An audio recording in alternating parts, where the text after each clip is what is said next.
mercy!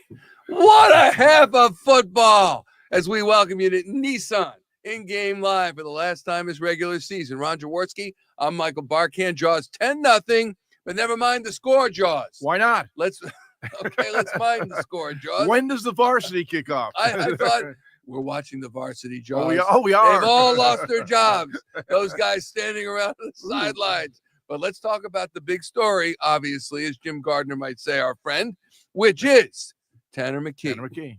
First time this season that we've seen an Eagle quarterback throw for 163 yards, never mind 190, which he did. What the most Eagle quarterback the most in Eagle in the first yes. half. What did you make of what you saw from Tanner McKee? I think they gave him a high percentage completion offense to come out with. You got Dallas Goedert involved early, little quick routes, 5-10-yard throws, get him comfortable within the offense. But he looks very professional. I look for not necessarily completions or where he's throwing the football, but the mechanics, the footwork. Is he on balance? Is he moving to the secondary with his eyes and his arm pump fakes? He's doing all those little nuances that you see in veteran quarterbacks. So, hasn't really played extensively in maybe 3 years.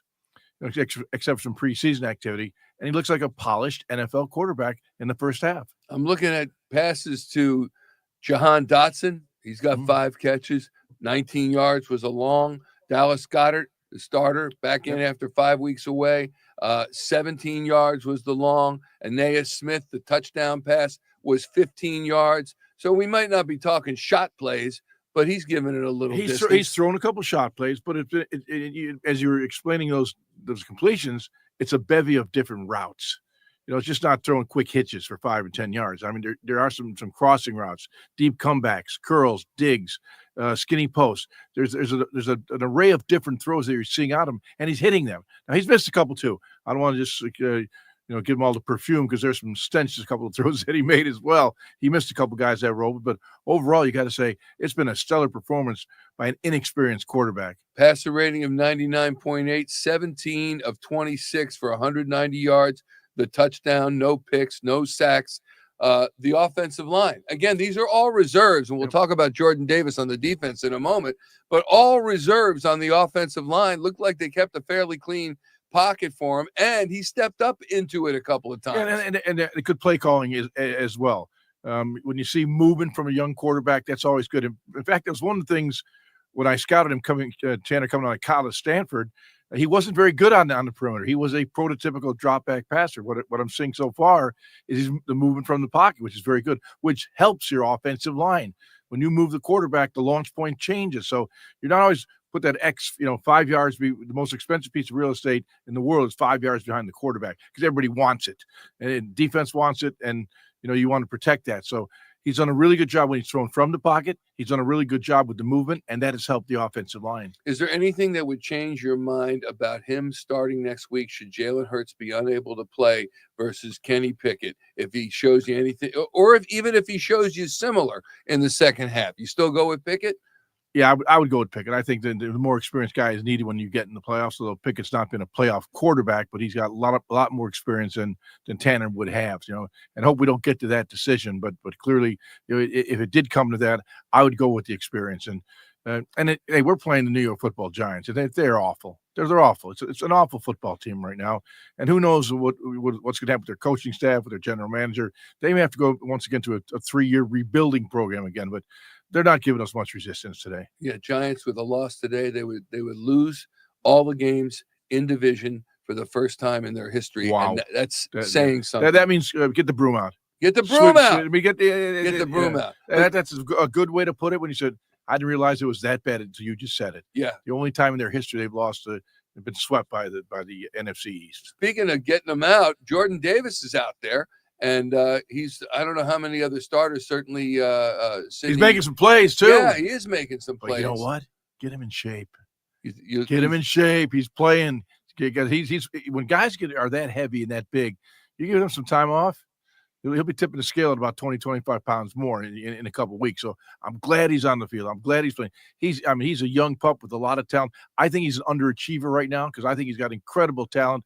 Maybe this will give him a kick in the butt. Hey, this is where you're going to be in the future. We got divisions clinched, playoff spots clinched. You're going to be on the field. Back to the offense. Dallas Goedert out there? Were you surprised to see him out there? I'm excited to see him out there because he's been gone. He's struggled with injuries this year, and we need him healthy in the playoffs. He's a tremendous target. He's got a great feel for the passing game. He's an outstanding inline blocker. He adds another dimension to the offense. And when you go into the playoffs, to me, it's about the team that has more dimensions. Like, can you run the ball? Can you throw the ball? How do you throw it? Short stick passes down the field, bubble screens. How do you different dimensions you have? He adds another dimension to this offense. So a healthy Dallas Goedert certainly helps the Eagles offense. Our esteemed producer Tom Feiner has just alerted me to the fact that Jordan Love has left the game in Green Bay. They're hosting the Chicago Bears in the finale of their regular season with an apparent hand injury upon throwing the ball. It says Love exits after suffering apparent throwing hand injury. We don't want to see anybody hurt, but if Packers come here and they don't have Love, that gives the Eagles an advantage. They're already going to have an advantage, but that gives them a greater advantage. Been there, done that. He was following through for making a throw, and he whacked his hand on the helmet, and it can be very painful. It can be a bruise. It can be a broken bone. You don't want to say what it is because we don't know. But clearly, I know what that feels like because many times you follow through that throw. There's bodies around you. Whack a helmet. It doesn't feel good, Michael. Yeah, I'm sure that happens. Sometimes I hit mine on the desk. You know what I mean? I'm reaching for my pen jaws. It's a tough job. Well, it's a dangerous job you have. Really, there, right? It's a dangerous job. Lastly, anyone else impress you?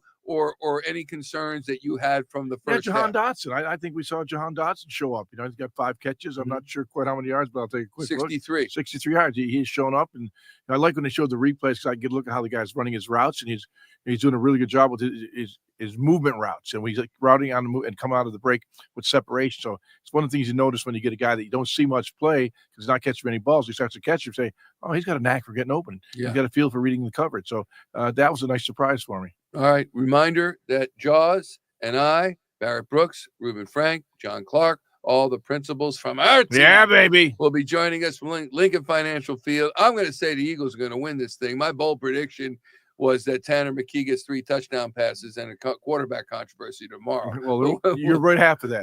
He might get 3 touchdown passes, but there's no quarterback controversy. No quarterback controversy. Well, in this no. Okay, let's start. I don't want you to be the spark here. But we got Sparkan. I like that. We're also going to look at playoff situation. Let's face it, when you're a team like the Eagles, the real season, the second season starts next week. So we'll get into that as well with Jaws and Barrett when the clock hits 0 on NBC Sports Philadelphia. Go Barrett.